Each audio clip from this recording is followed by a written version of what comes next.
Hello friends, I'm Harish Temla from Accurate Fortune Astrology। दोस्तों आज हम बात करेंगे जुपिटर की जेमिनी असेंडेंट के 9th हाउस की प्लेसमेंट के बारे में। आइए जान लेते हैं कि यदि गुरुदेव मिथुन लगन के 9वें भाव में आ जाएं तो हमें क्या फल देंगे। देखिए दोस्तों, जुपिटर होल्ड करता है 7th हाउस को और 10th हाउस को मिथुन लगन में, और 9वां भाव एक ट्राइन हाउस है, त्रिकोण हाउस है, बहुत ही ऑस्पिशियस है। और किसी भी चार्ट में जो भी प्लैनेट 9th हाउस में आ जाता है तो ये कुछ ना कुछ इंसान को ब्लेस करता ही है। तो 7th हाउस का लॉर्ड जब भी 9th हाउस में आता है तो हमारी मैरिज जो है भाग्यशाली रहती है।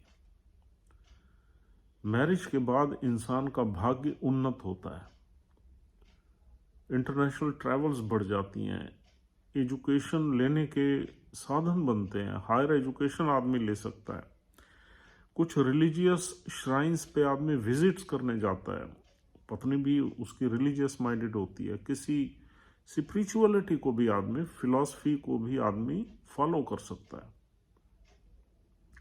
तो ये सारा का सारा प्रभाव 9th हाउस का ही है।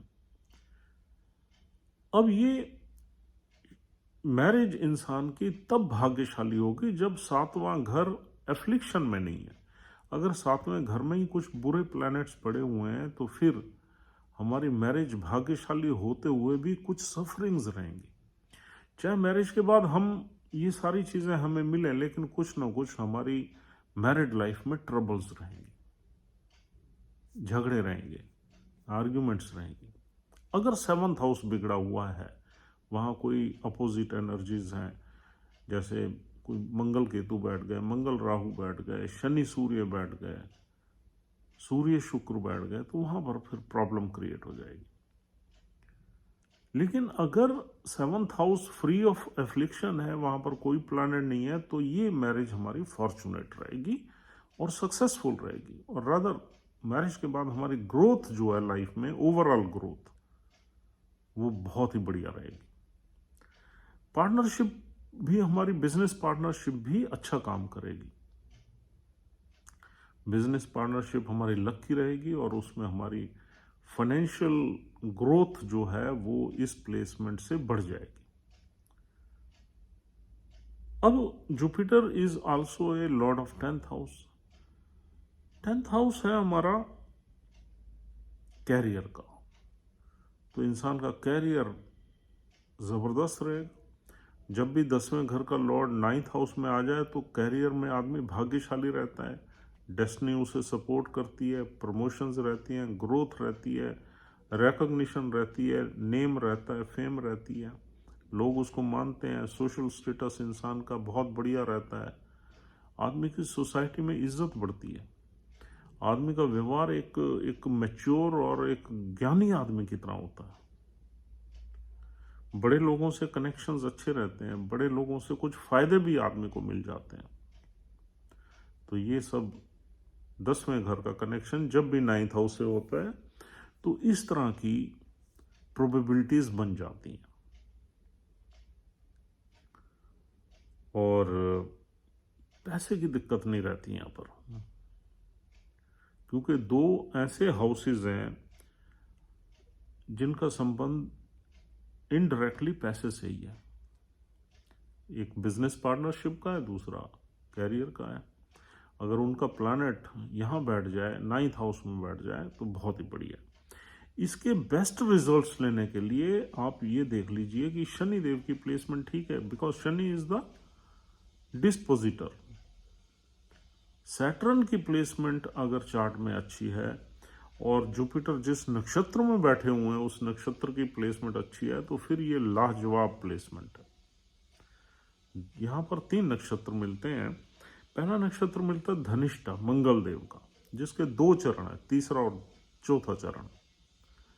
अगर धनिष्ठा नक्षत्र में यहाँ पर जुपिटर है तो इंसान में कुछ न कुछ म्यूजिकल टैलेंट भी होगा, किसी न किसी आर्ट या क्रिएटिविटी से कनेक्टेड होगा ये नेटिव। और अगर मंगल देव की प्लेसमेंट ही अच्छी हो गई, अगर सपोज मंगल देव अपनी ही राशि में बैठ गए 11वें घर में, या किसी अच्छे घर में बैठ गए तो यहाँ पर ये सारे रिजल्ट्स मिलेंगे जो हमने आपको बताए हैं। दूसरा नक्षत्र मिलता है यहाँ पर राहु का, शतभिषा नक्षत्र।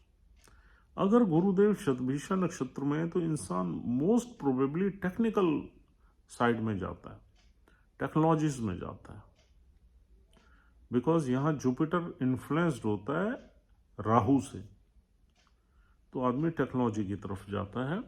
और लेकिन राहु देव की प्लेसमेंट अगर अच्छी है चार्ट में, यानी कि छठे, आठवें, 12वें में नहीं है और किसी भी घर में है, तो यहाँ पर चीज़ें अच्छी मिलेंगी। तीसरे घर में अगर राहु बैठा हुआ है तो थोड़ा स्ट्रगल रह सकता है लाइफ में, अदरवाइज अच्छे रिजल्ट्स मिलेंगे अगर राहु देव की प्लेसमेंट अदर देन 3, 6, 8, 12 में नहीं है तो। और उसके चारों चरण यहीं पर ही हैं। तीसरा नक्षत्र यहां मिलता है पूर्व भाद्रपद का, जो जुपिटर का अपना ही नक्षत्र है। पूर्व भाद्रपद नक्षत्र में आदमी मेहनत भी करता है और मौज भी करता है।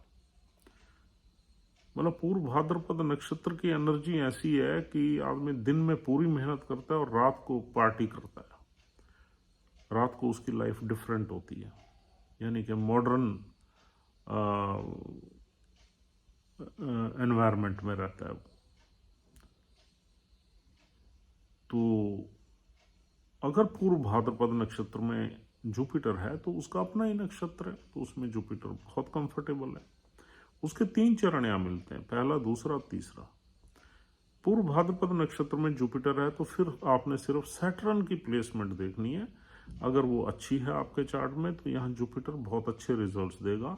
आप काम भी अच्छा डट के करोगे और मौज भी अच्छी लोगे। अब यहाँ बैठा हुआ जुपिटर लगन को देखेगा 5वीं दृष्टि से, तो लगन को निहारेगा। तो जेमिनी लगन के लोग इंटेलिजेंट होते हैं, नॉर्मली टॉकेटिव होते हैं, कम्युनिकेबल होते हैं और उनका दिमाग बड़ा शार्प रहता है और काफ़ी आइडियाज रहते हैं उनके दिमाग में बिजनेस वगैरह के।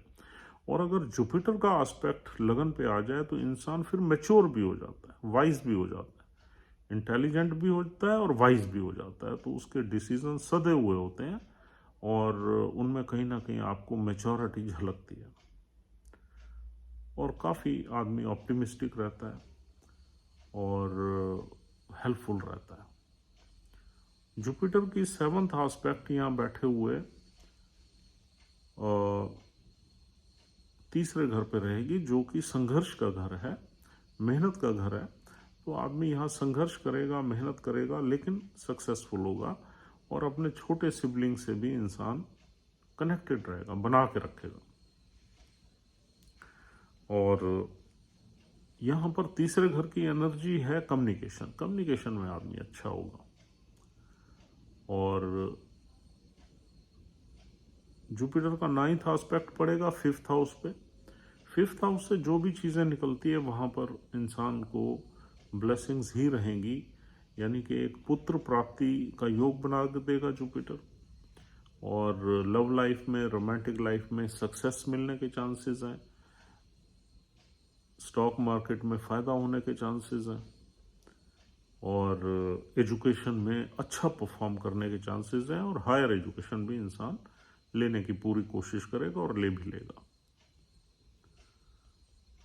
और इंसान की जो बुद्धि होगी वो तेज बुद्धि होगी, क्रिएटिव एक्सप्रेशन उसका अच्छा होगा, उसमें विजडम भी होगी और उसमें इंटेलिजेंस भी होगी। 5th हाउस का एस्पेक्ट इस तरह से फल देगा, तो आदमी यानी कि संतान से भी ब्लेस्ड रहेगा। तो ये इस वजह से ये प्लेसमेंट बहुत अच्छी हो जाती है। बस इसमें ये देखना चाहिए कि 10वें घर के अच्छे रिजल्ट्स लेने के लिए 10वां घर संभला हुआ होना चाहिए, वहाँ कुछ मेलेफिक प्लैनेट्स नहीं बैठे होने चाहिए। और 7वें घर के अच्छे रिजल्ट्स लेने के लिए 7वां घर भी ठीक होना चाहिए। तो दोस्तों, this is all for the day. उम्मीद करता हूँ ये प्लेसमेंट आपको अच्छे से समझ में आ गई है। If you are liking our videos, please try to subscribe our channel, or else we'll see you tomorrow with another placement of Jupiter. Please continue watching our videos and giving your feedback. Have a nice time. Take care of your parents. and we'll see you soon. Goodbye. Thank you.